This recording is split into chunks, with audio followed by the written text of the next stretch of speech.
How did you get hooked up playing the organ? I've always wondered that. It's an unusual thing for somebody. You were pretty young when you got started, I imagine. Yeah, but the deal there is that I started when I was 10 playing the accordion.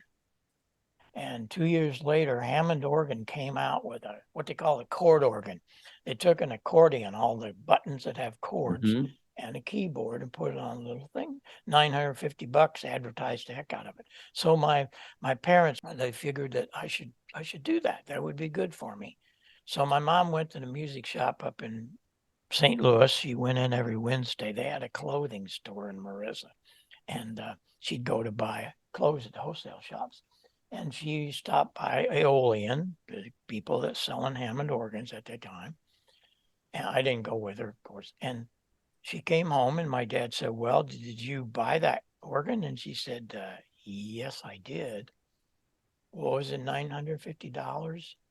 No, the salesman, after I talked to him, the salesman thought that Bobby had probably outgrow this. And so I bought him a B3 at $2,500. It was the first time I ever heard my parents raise a voice to each other. I mean, they weren't throwing pots and pans. But my God, he says, "How are we going to pay for this thing?" And she said, "Okay, we'll make it happen." And I think it's that point right there of my parents going out on a big limb is why I never tasted beer. I never smoked anything. I've never done anything illicit. I respected them so damn much. And I took off like a crazy man when I had that organ. I played every day, taught myself from listening to George Wright records. And I was 14. The next year, I got tapped to be the substitute organist at the Fox in St. Louis. Wow. And that organ hadn't been played in 20 years. And the guy that was playing, Stan Can, he was a very famous theater organist around the country, but in St. Louis. And he needed help to hold the keys and voice and tune all this. And where I learned to listen, right there. That's my college education. You're looking at it, and that's only a few. There were 3,500 pipes in that thing, and I was just so blessed, and did all kinds of traveled all over the country doing things.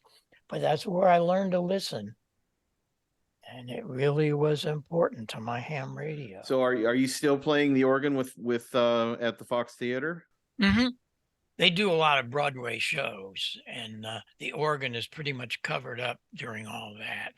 But coming last of April, 1st of May, somewhere along in there, why we're going to do a recording. There's never been a good recording of the Fox organ. Well, the last time it was recorded was 20 years ago, and I think things have gotten a little better.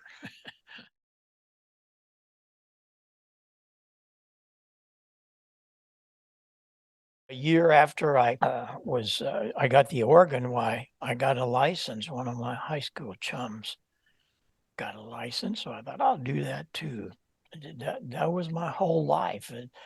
That little blue box, I'd only been a ham about a month. I saw this article in QST, went to Walter Ash in St. Louis, which is right across the Hmm. street where I was taking organ lessons, and I would spend a lot of time over there.